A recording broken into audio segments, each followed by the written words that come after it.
Hey guys, welcome to my first drive video on this BMW M340i LCI, essentially the facelifted version of BMW's very popular M340i. Before we start, I just want to say a big shout out and thanks to Tony Lewis and Berry BMW for supplying this demonstrator. Press cars aren't quite available yet, and in fact BMW UK have got a launch coming up, but I'm away for that. So I was very grateful to get my hands on this particular car and get this content out as soon as possible, because this facelifted 3 Series was announced about 6 months ago. And in fact, I know UK customers that have their facelifted 3 Series from about April this year. And this particular demonstrator was registered in June. So it's not a brand new car, but there's literally nothing online about them. If you'd listened to BMW's marketing teams, you would be mistaken for thinking that this is a new 3 Series, because that's what they've called it, but it's not. It's the G20 3 Series that came out at the end of 2018. This is an updated version of that. They have done some changes, which we're going to talk about in this video, but it's certainly not an all-new 3 Series. As with the pre-facelift, this M340i is available in a saloon like this one, starting at £54,500, or in the better looking and more practical touring, starting at £56,000. But this particular demo has about £10,000 worth of options on it. We'll talk about them once we jump inside. In terms of styling updates, as it starts to rain, the main one is around the front end of this car. They've redesigned the entire front bumper. It definitely looks more aggressive. They've also changed the headlamp units. The icons now run along the top of the unit as opposed to along the bottom of the unit. Whether you think that looks any better or not is up to you. They've changed the grille as well. It's less complicated.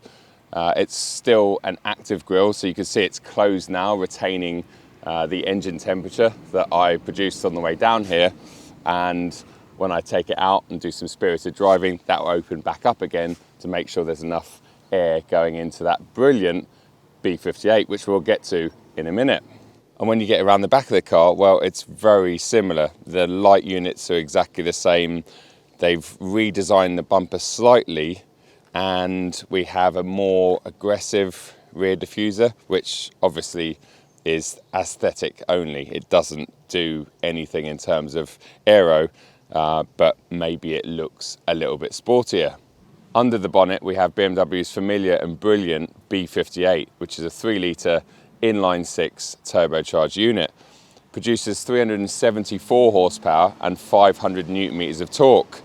That runs through the ZF 8-speed automatic gearbox, which is the only option in this particular car, and all of that power and torque is fed to the ground via BMW's xDrive system. This also has BMW's 48-volt mild hybrid system, which I believe trickled its way into some of the last pre-facelift M340i's. So it'd be interesting to see what that's like in reality and on the road. In terms of performance figures, BMW claim this M340i Saloon will do the 0 to 62 sprint in just 4.4 seconds. But as we know, BMW's performance figures are always pretty conservative. Jumping inside and out of the rain that's just started to happen, so we timed that pretty well. The most obvious change or update is the curved display. We're seeing this in pretty much all of BMW's lineup nowadays, and it's coming whether we like it or not. I kind of sit on the fence with it. I'm not a big fan of touchscreen systems. Yes, we still have the iDrive controller down here, but simple things like seat heating or climate control, you have to go into a menu to play around with it, whereas before it was very easy to use. And it's not even so much about the sort of menu systems, because I'm sure there's shortcuts and all of that would become easier with time. It's more when you're on the move and on a typical UK A or B road, which is quite bumpy, it's a lot easier to locate a button than it is to play around with a touchscreen. It's a lot safer as well, and that's the only thing that really bothers me massively about these touchscreen units. The plus side for me is, well, it makes the cabin feel ultra modern. I really like the sort of speedo and rev binnacles a lot more than the ones that are, say, in my M3. The graphics are miles better, and it just once again looks more up to date. Something else I noticed last night when I picked this up from the dealership is the head-up display has also been updated, and when you're in Sport or Sport Plus, it looks really good. So they have updated things like that as well, not just the curved display. But as I say, I think living with this car, if I had it for a month or two, I would certainly get used to the iDrive 8 and all of its systems, and I would certainly get better at using the curved display and its touchscreen sort of functionality. But I am always going to miss buttons, and I really think that there is no replacement for analog style buttons.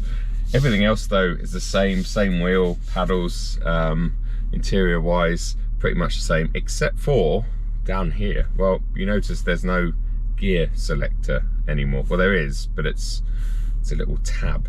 Pull it back to go into drive, push it forward, sort of, finger slips off to go into reverse. There you go, that's the first problem with it. And then you've got a park button down here. Now, BMW are probably gonna say that it's to open up more space, maybe alleviate sort of where you put your drinks here, makes it easier to get them in and out, and it actually probably does, to be fair. But I presume it's probably a cost-cutting thing. I don't like the one in Volkswagen cars or even Porsches. I just don't like the little tab. I like something that's a bit more mechanical, I guess. The key's gone, hasn't it? We've now got a button. All these sort of old school features and functions we used to have are getting taken away from us. And yeah, this maybe would be okay in an electric car, but for me, combustion engine car, it's just a little bit meh. I don't know, doesn't do it for me. It works, obviously it works, it does the same job, but it's just not as easy to use, and it certainly looks a bit odd. But once again, in time, that's probably going to be what we're used to. I mean, the entire Volkswagen group pretty much use that system, and BMW seem to have copied them. But everything else in here is, yeah, as it was, which isn't a bad thing, because the G20 cabin is as good as it gets, especially for this size and segment of cars. I'm very used to this cabin because it's essentially the same as my M3, but ironically, my M3 has a bit more space, especially in the back, and that's because the carbon buckets take up less room than a traditional seat, which is quite interesting when you think about it. Before we take this out on the road, let's have a quick look at the spec of this particular demo supplied by Berry BMW. So it's an M340i xDrive saloon, as we know. It's in skyscraper grey metallic, which is a standard color, I believe, and no cost option. The interior, this leather is mocha with night blue contrasting stitching, again, which is apparently a no cost option for the interior. Really nice. It contrasts very well with the skyscraper exterior, and it's something different than just black, I guess. Comes with the Tech Plus pack, which is £3,800. That's HK sound, head-up display, Park Assist Plus, all of this surround view and cameras everywhere. Let's have a look at the 3D view. Really like this feature. Hopefully the GoPro's picking that up pretty well. And if you move the car forward or backwards at slow speeds, it actually shows the car moving on here, which is pretty cool. We'll just demonstrate that now. Look at this. We'll just roll back a little bit. And then we'll roll forward a little bit. I think that's quite a cool feature. Whether you'll use that or not, I don't know, but the surround view you definitely will, in terms of parking near curbs, etc. Then we have the HD drive recorder, so it records the last 30 seconds or 60 seconds of your journey if you have an accident or something happens, and there's cameras all around the car. Driving assistant professional and adaptive cruise, which sort of comes with that. So that's the system that basically allows this car to do autonomous driving up to a certain point. I can't remember which level that's at, but yeah, I've certainly used it on longer distances, and it's great when you get into countries like France on their toll routes where there's not much traffic. It's brilliant. You just set it and you can relax, and you just have to hold or tap the steering wheel every 20 or 30 seconds. But that's a £4,000 option for all of that package. And this has the Comfort Plus pack, which is £2,100. That's comfort access, so keyless when you walk up to the car, obviously keyless ignition, which is standard. Heated steering wheel, lumbar support for the driver's seat, electric memory seats, obviously in the front, and an electric boot lid, which is operated by the key, or there's a button on there, or there's a button down here on my door card. It has a retractable tow bar, which is about £1,000. It has individual piano black interior trim, which is all this. Looks really good when it's new, but they do pick up marks. But whoever's been running this particular demo has obviously looked after this car, because it's 4 or 5 months old now and it doesn't have any marks on it. So fair play and well done, because it does mark up quite easily, the piano black. So just remember that. In the showroom it looks fantastic, but in reality it's very difficult to maintain, and it shows up scratches. Electric gloss sunroof, yes, for the UK, brilliant option, especially in the touring where it's more of a sort of panoramic roof. But even in here today, it's raining, it's a bit dreary, end of October, not much light out there. Just opens up the cabin a little bit, and it's not the biggest roof in the world, but just that added light is really, really nice. I think that is pretty much it. I say that's pretty much it. That's a lot of options, and it actually brings this car's on the road retail price up to just over £63,000. So it's about 9.5 grand more than its base price, but as I say, it comes with pretty much everything. This is optioned with pretty much everything. Right, let's get this car out on the road and see what it feels like, see if it still is one of my favorite all-round packages from BMW.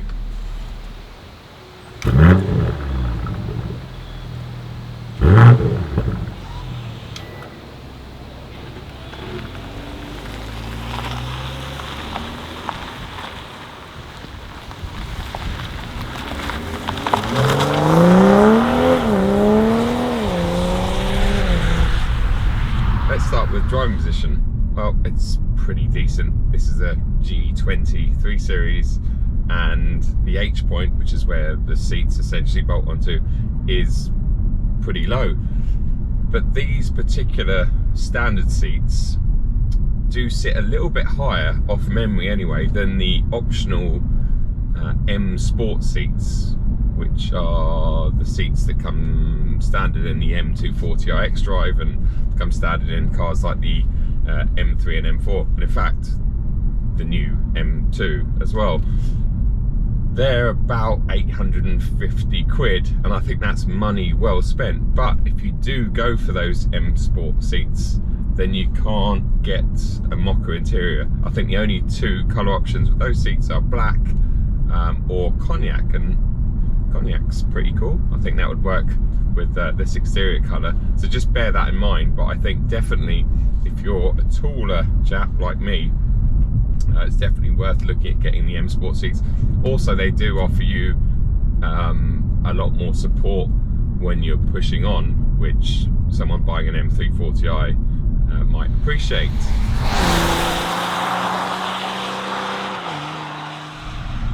The M340i and the M340d come standard with BMW's adaptive suspension. Now that's a good thing, especially if you live in the UK. You see, someone buying one of these cars is probably going to want it to be very useful, very comfortable when they're using it for their daily duties, whether it's taking the family around or commuting to work and back.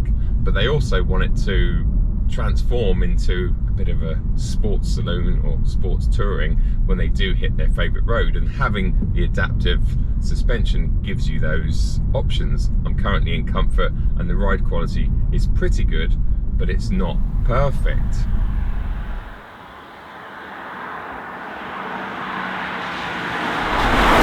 And the reason it's not perfect is, unlike the M340i xDrive that comes on Michelin Pilot Sport 4S tyres, which are non-run flat tyres, well, those tyres help give that car a really good ride, especially over the smaller bumps and niggles.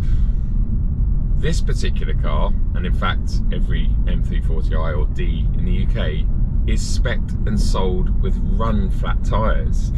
Now, it's a bit of a catch-22 because having a run flat tyre will obviously get you out of trouble.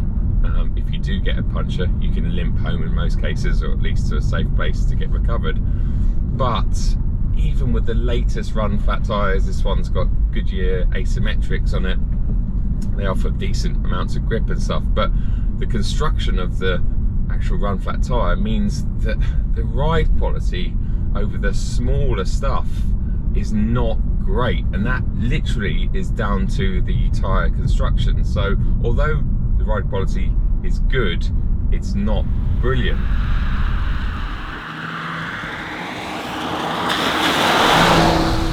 Let's talk a bit about this car's performance and what it feels like when you start pushing on. So let's put it into Sport Plus. Pull this funny little tab down that gives us sport automatic, pull a paddle, so we've got manual. The first time you put your foot down in one of these, they feel like they've got a lot more power and torque than they are stated or quoted as having. They really have got so much forward momentum. Now, 500 newton meters of torque is a fair amount of torque, but that's 150 newton meters down on what my M3 is. But that's available at around 1900 RPM. And it also has that 48 volt mild hybrid system that seems to give you a bit of electric energy down there. At least that's what it feels like. So even when you're in fourth gear at 1500 RPM, you put your foot down and it really is keen to get going. If you did that in the M3, it would struggle. So I think in terms of usable power and torque, this B58 mated to the mild hybrid system is the way to go, especially for your daily. And as I say, it feels mighty quick. BMW claim it'll do the 0 to 62 in 4.4 seconds. Unfortunately, I don't have anywhere safe to do it or test it today, and the conditions aren't brilliant. But I'm certain that it would be closer to 4 seconds flat to 60 miles an hour. It doesn't really feel any slower than an M340i xDrive. But when you do start pushing on, even on an autonomous day like today with slippery leaves everywhere, very greasy roads, that xDrive system gives you a real sure-footed platform, and this car motors along. You can use that torque, or you can rev it right out and actually begin to hear some of that B58, which is very muted now. There's a lot of fakery going on around the cabin, more so than there was in the pre-facelift, but it's not too bad. It's kind of similar to what's in the M340i, and I wouldn't say I dislike it. It just takes a little bit of time to get used to, but I'd rather that than it be completely silent, which it is when you knock it back into comfort and in drive. If you're just cruising along, sometimes you forget that you're even in a combustion engine car, let alone a combustion engine BMW with a lovely straight 6 under the bonnet. But once you put it into sport, everything sort of livens up a little bit, and you do start to hear some of that soundtrack. The brakes are good, but they feel sometimes a little bit inconsistent, and I think a lot of that has to do with maybe some of the regen for that mild hybrid system. I could be making that up, but they definitely feel a little bit different to what I remember, let's say, a 2019 or 2020 M340i's brakes feeling. but there's definitely something regen wise going on when I apply the brake pedal.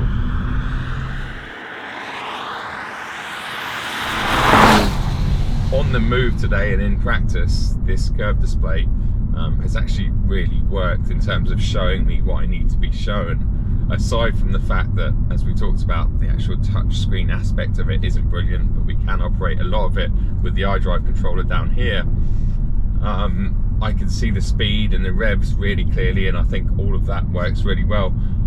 Yes, the sun has come out a couple of times today, and I haven't seen any reflections on the screen, and BMW do go on about the fact that it uses a completely anti-glare screen or something, and I can kind of vouch for that. I've had no issues today. Maybe in the south of France in the middle of summer might be slightly different, but yeah, it's going to be something that I'm going to have to learn to live with when my M3 Touring arrives, and I'm sure it's going to be something that I'm going to find more positives about down the track, and I'm sure I'm also going to find some more negatives with it. I do wish that they stuck with the buttons, etc., but they've kind of been forced into this in terms of updating their cabin and just chasing everyone else. I've always said the M340i, especially in touring guys, is the best all-round package on sale from BMW, and this very latest LCI version is no different. I'll still stand by that. It's up to you to figure out whether it's the I or the D for you, because the 340D produces 700 Newton meters of torque, and although on paper it doesn't look any faster than this, in reality it kind of is most of the time. But don't be fooled into thinking that having a diesel these days is going to be cheaper in terms of running costs, because as we all know, diesel is fast approaching £2 a litre, and when you combine that with the fact that this B58 petrol engine will achieve close to 40 miles to the gallon on the long run, you're not really actually saving any money in terms of efficiency. So for me, it would be an M340i in a touring, keep the options light. The M Sport seats, which are just under £1,000. I would have a sunroof, which is a panoramic roof if you take it on the touring, and that would still come in at just under £60,000. That's a lot of money, but when you consider that the M3 Touring that is almost launched is going to set you back an extra 30 grand, and yes, of course the M3 Touring is going to have more available performance. It is a more special car, and if you can afford one, then yeah, that's still the one to go for. But in terms of value for money, I think what these cars pack and what they offer you, there's just nothing out there as far as I'm concerned that will beat this car. And although, as we talked about, many of the changes with this LCI are cosmetic, whether they're better or worse, well, that's a personal opinion. I definitely don't think they've ruined this car. It does look a bit more modern, especially on the front end, and that goes for when you jump inside with the curved display, etc. So I think BMW on the whole have done a really good job with this LCI, and yeah, I look forward to hopefully getting one for a week or a couple of weeks and actually living with it and appreciating it for what it is, because yeah, I really do think it's a special model, and it's awesome that BMW still produce a 3 Series with a straight 6 in a really nice looking and practical, especially in the touring cases, package.